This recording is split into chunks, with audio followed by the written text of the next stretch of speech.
Bonjour mes chers amis, connexion d'âme à âme et de cœur à cœur entre nous évidemment. Et bienvenue à vous dans ce nouveau podcast dans lequel j'aimerais que l'on aborde cette notion des symboles, de la symbolique, de ces symboles qui vont nous permettre de nous guérir, d'aller vers une guérison intérieure. Et pourquoi et en quoi cela peut nous aider dans cette guérison. Ça peut paraître antinomique ou non approprié et je vais essayer de vous montrer pourquoi par rapport à ma pratique, à ce que je fais depuis de nombreuses années. Donc en quoi les symboles peuvent nous aider à nous guérir? Eh bien d'abord, le symbole est le langage préféré de l'inconscient et de la conscience. Et c'est évidemment à ce niveau-là que nous agissons au niveau de la thérapie holistique. Les symboles nous permettent d'exprimer ce qui ne peut pas être exprimé par notre cerveau gauche, qui est logique, rationnel, analytique. Et souvent, et nous l'avons vu lors d'un autre podcast, lorsque je vous parlais du cerveau droit et du cerveau gauche, ce cerveau gauche est souvent limité. Il va vers là où il connaît, d'un point A à un point B, et il a du mal à aller vers l'inconnu. Le symbole permet de rendre l'invisible visible, et il permet de révéler pour mieux libérer. C'est ce que l'on fait en thérapie. Il permet au cerveau droit de s'exprimer, évidemment, puisque ça passe par le cerveau droit, c'est ce que nous verrons. Le symbole, tout ce qui est lié à la symbolique, va être lié aussi à l'imaginaire, à l'imagination, à la créativité, et ça passe par notre cerveau droit.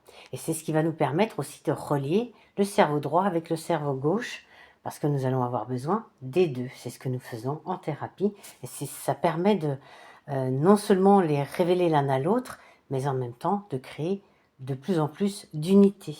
Donc il permet à ce cerveau droit de s'exprimer, d'exprimer ce qui est en profondeur à l'intérieur de chacun de nous, qui est souvent caché et donc non révélé. Et c'est un lien indéniable avec notre inconscient, inconscient que je vais le plus souvent appeler enfant intérieur blessé. C'est cette part blessée que nous allons guérir. Et notre conscience, que je vais aussi appeler enfant intérieur créateur, qui se révèle de plus en plus lorsque la guérison de la blessure se fait.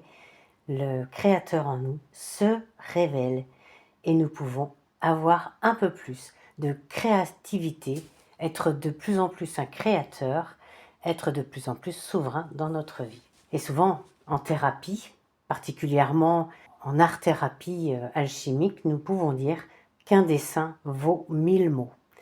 Effectivement, lorsque vous dessinez souvent des symboles. C'est vous qui avez la clé du symbole, la clé de sa signification. Et donc il permet d'exprimer beaucoup plus que des mots, des paroles, ce que vous avez à dire. C'est assez surprenant et assez magnifique en même temps. Donc plus on utilise la symbolique, plus nous développons notre relation avec notre cerveau droit, avec cette partie créative, je vous le disais, imaginative, qui s'exprime le plus souvent en symboles. Nous le voyons dans les rêves, par exemple, et qui crée le nouveau en faisant face à l'inconnu. Alors pour ceux qui ne me connaissent pas encore, je fais une brève présentation de qui je suis. Je suis Sophie Loret, thérapeute holistique. Cela veut dire que j'utilise plusieurs pratiques, plusieurs outils pour vous accompagner dans votre développement à retrouver votre souveraineté, votre unité intérieure. J'ai synthétisé tout cela dans une méthode que j'ai appelée le cœur alchimique, parce que j'utilise aussi l'alchimie. Donc c'est une méthode transpersonnelle qui va au-delà de l'individu, de l'incarnation, en prenant en considération la conscience, donc l'enfant intérieur créateur, l'inconscient, l'enfant intérieur blessé, et l'invisible, pour le rendre visible, afin de reprendre votre pouvoir créateur. Car profondément, je suis convaincue, par mon expérience, par mon parcours personnel et professionnel, que chacun de nous peut faire ce voyage intérieur de guérison pour redevenir le créateur que nous sommes tous fondamentalement. Alors ici, tout ce que je vous partage est le fruit de mon chemin, de mon expérience personnelle et professionnelle, de mes accompagnements depuis plus de 15 ans, ainsi que de mes recherches et de mes connaissances. Je ne porte aucune croyance, en tout cas le moins possible. Ceci fait, revenons au symbole pour guérir. Déjà, qu'est-ce qu'un symbole? Dans sa définition, il vient du grec symbalain, qui veut dire lier ensemble. Nous avons déjà vu que nous pouvons relier notre cerveau droit et notre cerveau gauche. Donc déjà, là, le symbole a toute sa place. Un symbole fait aussi le lien entre ce qui est exprimé et ce qu'il signifie pour la personne, pour son créateur. C'est pour ça que je vous disais que vous aviez la clé de votre symbole, du dessin que vous faites lorsque vous faites une séance de thérapie, et que vous dessinez ce symbole par exemple, ou que vous l'exprimez, mais souvent ça va être de le dessiner, eh bien c'est vous seul qui en avez la clé pour le comprendre, pour la signification, pour l'interprétation. En Grèce, il était un signe de reconnaissance. C'était un objet coupé en deux, donc vous voyez bien pourquoi il permettait de relier les choses à la base, et les réunir permettait de se reconnaître et de reconnaître le sens de l'objet. Coupé en deux, l'objet n'avait peut-être pas de sens, mais relié ensemble, il prenait tout son sens. C'est ce qui fait qu'il peut aussi permettre de relier le visible et l'invisible, le cerveau droit et le cerveau gauche. Et c'est en fait grâce à lui que nous avons accès à cette partie cachée, invisible en nous, notre psyché, l'inconscient, la conscience, enfant intérieur blessé ou enfant intérieur créateur. Jung appelait ça les archétypes, c'est-à-dire un ensemble de symboliques de l'inconscient profond. Donc effectivement, ça permet de mettre au jour ce qui est caché à l'intérieur de chacun de nous pour le révéler. Et comme vous savez, avec ma méthode, on fait révélation, libération, transmutation, guérison et création de nouveau. Et donc, avec le symbole, c'est très approprié. Donc, dans l'inconscient, dans cette part en nous qui est cachée, il y a des symboles, des métaphores qui sont très puissants et fort révélateurs. Et c'est ce que nous voyons, hein, et c'est très très surprenant. C'est un langage de l'enfant intérieur, comme je vous le disais, dans l'inconscient, et par la conscience, nous passons par la créativité et l'imagination. Donc le symbole exprime un fait également, quelque chose de réel dans la réalité, et qui devient vivant par son sens. Il est également novateur, c'est-à-dire qu'il amène quelque chose de nouveau, d'où le cerveau droit qui est beaucoup plus dans le nouveau, l'inconnu, la créativité, vous voyez. Et il ouvre un accès au champ des possibles infini. Et oui, il va permettre d'aller dans l'inconnu justement, dans ce champ des possibles infinis, et par sa symbolique, son interprétation, par son sens, ce qu'il représente et son aspect vivant. Alors le symbole matérialise une information explicite, je vous disais, un fait, et la créativité est le processus par lequel nous traduisons dans la matière ce que nous avons à l'intérieur de nous.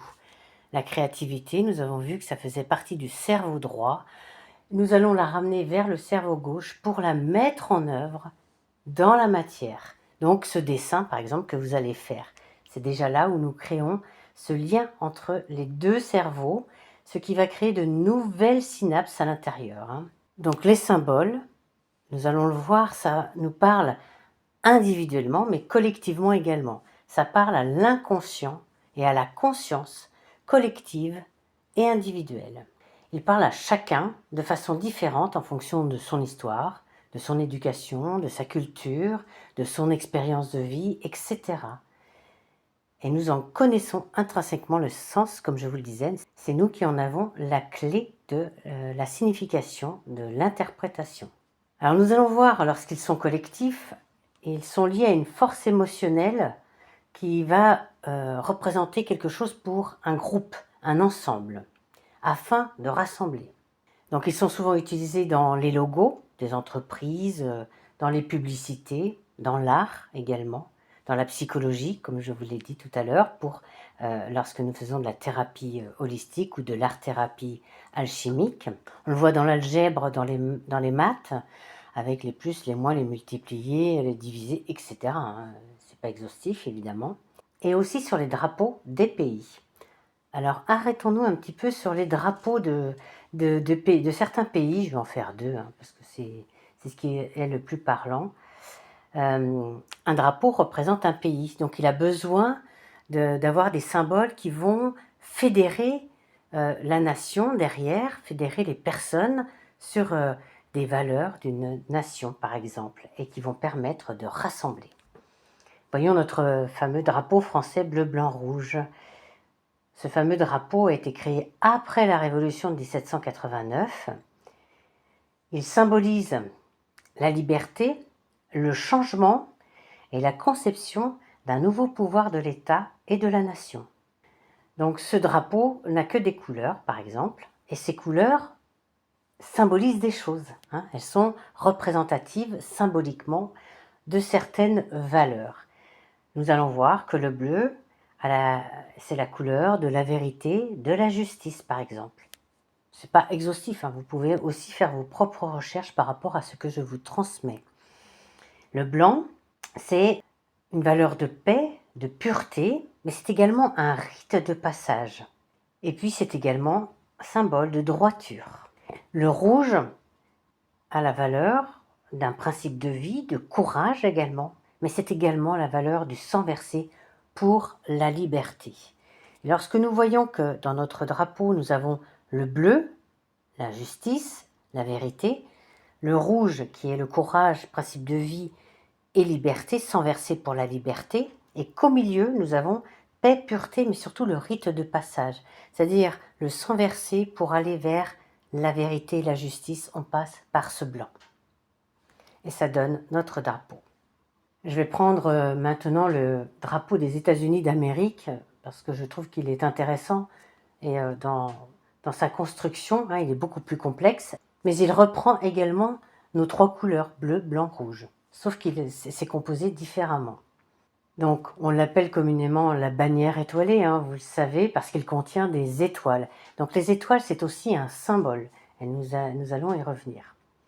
Donc, durant la guerre d'indépendance des États-Unis, ils ont voulu se libérer, les Anglais. Donc, ils ont fait cette guerre d'indépendance et ils ont créé ce drapeau durant cette guerre. Donc, les 13 barres horizontales qui sont rouges et blanches, donc pareil, rouge et blanc, le sang versé, blanc, la pureté, la paix. Et puis aussi une notion de rite de passage. Donc 13 bandes pour 13 colonies. Et ensuite, au fur et à mesure où les États se reliaient les uns aux autres dans cette indépendance, ces colonies qui devenaient des États indépendants ou reliés à un nouvel État créé, étaient mis sur ce drapeau comme des étoiles blanches. Et pour qu'elles ressortent bien, il y a été créé ce carré dans le coin à gauche qui est bleu et sur lequel, donc un fond bleu sur lequel des étoiles blanches apparaissent. Donc le bleu pour la vérité, la justice, puisqu'ils estimaient que ce nouvel État qu'ils créaient, indépendant, était la vérité et la justice pour eux. Et les étoiles, alors elles sont à 5 branches. Alors on va s'arrêter seulement sur les étoiles à 5 branches et vous pouvez aller faire vos recherches pour tout le reste et développer un peu plus, même si vous le voulez. Ici, ce n'est pas mon objet, c'est juste pour imager, représenter avec des choses connues de tous. Donc elles sont représentatives de lumière, de sources de lumière, de la manifestation de la lumière également, qui percent dans l'obscurité tels des phares. Elle symbolise la perfection. Elle symbolise aussi le microcosme humain. L'étoile à 5 branches, ça peut représenter le corps humain. L'homme de Vétruve est comme une étoile, si vous voulez représenter l'homme de Vétruve qu'a fait Léonard de Vinci, par exemple. Il symbolise également l'esprit. Donc vous voyez, lorsque ça a été mis comme cela, c'était pour fédérer tous ces États indépendants qui se réunissaient entre eux, qui n'étaient plus des colonies, donc qui devenaient indépendants, qui étaient la lumière. Rappelons qu'à l'époque, il y avait quand même beaucoup de croyances religieuses, et donc cette lumière, tel un phare, tout cela était mis dedans. L'État américain étant construit sur la croyance, il n'y a pas de différence entre la croyance religieuse et l'État. Ça fait partie intrinsèque. Chez nous, c'est séparé, par exemple. Donc, on peut dire que ces étoiles sur un fond bleu, le fond bleu de la vérité, rayonnent la lumière de ce pays qui s'est rassemblé, de ces États qui se sont rassemblés. Voilà pour ma petite analyse, mais vous pouvez aller plus loin et vous amuser au contraire dans cette symbolique. C'est très très puissant la symbolique, hein, vous allez le voir. Alors nous allons voir un peu plus en détail comment cela va nous aider en thérapie pour aller guérir l'enfant intérieur blessé, pouvoir révéler de plus en plus l'enfant intérieur créateur.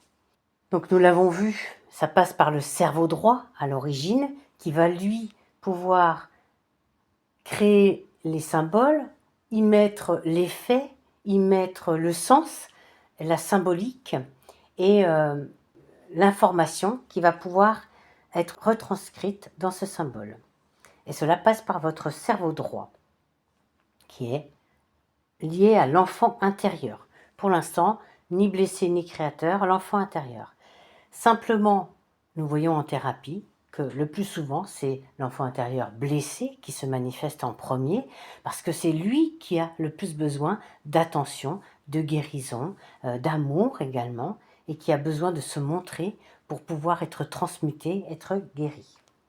Donc le symbole, je vous le disais, c'est beaucoup plus facile à dessiner qu'une situation, une scène de vie, etc. Donc c'est pour ça que ça va se manifester souvent sous forme de symbole. Donc nous allons pouvoir le transmuter plus facilement également. Mais avant de le transmuter, nous créons cette libération en le mettant à distance, en lui permettant de prendre son sens. Ça nous permet de libérer le symbole avant de pouvoir le transmuter, le transformer et d'amener la guérison. C'est ainsi que l'on retrouve toute son autonomie et toute sa souveraineté. Donc avec les symboles, nous pouvons facilement utiliser l'alchimie intérieure pour ce processus de transmutation, de transformation, pour passer d'un état à un autre. Vous voyez encore, on va faire un lien entre l'état du symbole qui a besoin d'être transformé à un autre symbole, souvent positif, qui va pouvoir amener la transmutation, la guérison. Et c'est là où nous passons de l'enfant intérieur blessé à révéler l'enfant intérieur créateur. Donc comme je vous le disais souvent, c'est l'enfant intérieur blessé qui se manifeste le plus souvent en premier lieu en thérapie, parce qu'il a besoin d'être guéri, d'être libéré, d'être transformé, qu'on lui prête de l'attention également, de l'amour. Parce que comme souvent, ce qui est révélé est douloureux, difficile, le symbole est encore plus approprié pour cela. Parce que le symbole va permettre de mettre à distance plus facilement les émotions, les situations douloureuses, difficiles. Et donc, dans la deuxième partie, on peut facilement mettre à distance tout ce qui est aspect émotionnel difficile. Puis nous passons souvent à la réparation, hein, c'est l'étape vraiment la plus effervescente. Une fois que l'on a compris le sens du symbole, la transmutation pour la guérison, c'est vraiment très puissant en énergie. Et nous transformons avec des symboles positifs souvent, parce que ça va être aussi facile à dessiner, qui sont aussi expansifs pour la guérison. Et ils sont ainsi transmis à l'enfant intérieur blessé, à cet inconscient, qui va les ressentir, qui va les prendre, et qui va se guérir. C'est au fil du temps, évidemment, hein, ça se fait petit à petit, parce que c'est chaque pan qui va se révéler à chaque fois, mais pas tout en même temps, évidemment. Et qui va laisser apparaître l'enfant intérieur créateur, la conscience, ou votre vrai moi originel, votre âme, hein, voyez. Et c'est vraiment cela, le processus cœur alchimique que je vous propose de vivre avec moi. Vous transmutez le plomb de vos blocages, de vos blessures, de vos programmes et de vos émotions limitantes, négatives, en or lumineux et en énergie, en force de vie créatrice. Vous passez d'un état à un autre et ainsi, vous avez accès à vos ressources intérieures insoupçonnées. Et oui, celles qui sont dans l'enfant intérieur créateur, vous n'y avez pas accès pour l'instant. C'est pour cela que lorsque l'on révèle de plus en plus l'enfant intérieur créateur, en guérissant l'enfant intérieur blessé, nous avons accès à ces ressources tout en développant de plus en plus le cerveau droit et en mettant cette union, cette unité entre le cerveau droit et le cerveau gauche, ce qui crée de nouveaux synapses. Ces nouveaux synapses vont permettre de développer votre cerveau, votre capacité à faire face aux différentes situations, à développer toutes vos capacités, vos ressources, etc. Et c'est ce qui est en train de se passer lorsque l'on fait ce processus. Donc votre enfant intérieur créateur va de plus en plus s'exprimer par symbole, par métaphore, grâce à votre cerveau droit qui est de plus en plus développé, et que votre cerveau gauche va permettre de comprendre les messages qui vous sont transmis. C'est comme ça que vous créez de plus en plus de dialogue intérieur avec cette partie créative, cette partie souveraine, avec votre conscience, votre vrai moi originel, votre enfant intérieur créateur, vraiment, parce qu'ils vont se relier, que vous développez votre force de vie créatrice, vraiment. Et elle est puissante à l'intérieur de vous, elle amène véritablement autonomie, liberté, créativité, souveraineté. Et ce sont des éléments importants pour créer quelque chose de nouveau dans sa vie. Le processus, je vais y revenir très rapidement, très succinctement. Le processus que nous faisons avec Cœur Alchimique, c'est, je vous l'ai dit déjà, révéler, donc permettre à son inconscient, son enfant intérieur blessé, de s'exprimer par des symboles, par des métaphores, qui se posent sur un dessin par exemple. Et c'est la matière première à transmuter, à transformer. Ensuite, nous allons commencer à libérer. Pour libérer, il faut déjà accueillir ce qui est. Donc on accueille le symbole sans jugement. Simplement le mettant à distance de vous. Ce n'est pas vous, mais seulement une partie de vous qui veut être entendue et libérée. Ensuite, il y a l'acceptation, parce que l'acceptation permet le lâcher-prise et la libération. Si par exemple il y a résistance sur le symbole, sur ce qu'il veut représenter, sur ce qu'il veut dire, eh bien il ne peut y avoir de libération. La résistance va empêcher la libération. C'est pour ça qu'on parle d'acceptation et de lâcher-prise. Oui, votre inconscient, enfant intérieur blessé, exprime quelque chose, on ne le juge pas, c'est ainsi, on l'accepte, ce qui permet d'aider à le comprendre. C'est ce que l'on va faire dans la libération, on va y mettre un sens. Vous allez y mettre un sens, puisque vous seul avez ce sens en vous, cette clé du sens, de la signification. Et d'ailleurs, je fais une petite parenthèse, la connaissance. Je vais presque le dire en 3 mots. Naître avec, et ce sens. Vous avez le sens en vous, la connaissance du symbole. Et donc, dans cette partie de la libération, l'accepter pleinement, ce sens, permet de faciliter le lâcher-prise, la libération, pour ensuite pouvoir transmuter et guérir. Ensuite, transmutation, guérison. Donc, une fois qu'on a le sens, on décide s'il est bon pour soi ou pas. C'est vous qui allez décider. Et dans ces cas-là, si c'est pas OK avec vous-même, on passe par le feu alchimique qui va permettre de transmuter, de faire passer d'un état à un autre. Et vous allez pouvoir libérer de l'énergie, de la place. Et vous allez pouvoir inverser ce qui était présent. Vous remettez à l'endroit en vrai. Et c'est le début de la guérison. Le fait de brûler, vous commencez à libérer des choses, vous commencez à transmuter pour pouvoir amener de la guérison. La guérison commence là, en faisant de la place. On ne fait pas de guérison sans faire de la place en soi. 4e et dernière étape, créer du nouveau. Et enfin, là, vous allez créer un nouveau dessin, ou si vous n'avez enlevé qu'une partie du dessin, c'est ce qui peut arriver, vous allez remplacer cette partie par un nouveau dessin dans votre dessin. Et vous créez une nouvelle énergie de guérison, avec un symbole de guérison, et un symbole qui va être puissant pour vous. C'est vous qui allez ressentir ce symbole de guérison. Il va avoir une fréquence qui va vous parler. Donc cela se fait en conscience, bien évidemment, car c'est votre conscience, pour le coup, votre enfant intérieur créateur, qui se manifeste à ce moment-là. Là, il a la place. Et qui va vous montrer toute la force de sa créativité, de ses potentialités, du champ des possibles infinis auquel il a accès et pour lequel vous allez aussi avoir accès. Donc vous allez pouvoir faire des symboles positifs de guérison, d'expansion qui sont transmis à votre inconscient, à votre enfant intérieur blessé, qui va se guérir au fil du temps, au fil des dessins, au fil des transmutations, au fil du processus. Et c'est là il faut véritablement croire dans ce processus. Pour ma part, j'y crois tellement je l'ai pratiqué et pour moi, et tellement je le pratique pour les personnes que j'ai le plaisir d'accompagner. Donc vous passez d'un état d'être blessé, douloureux, difficile, à un état d'être lumineux, libre, autonome, joyeux, créateur. C'est là où vous créez une nouvelle ligne de temps, quelque chose de tout nouveau dans votre vie. Et le dessin de ce nouveau symbole positif, expansif, permet d'incarner, d'incorporer la guérison dans votre corps, dans votre vie.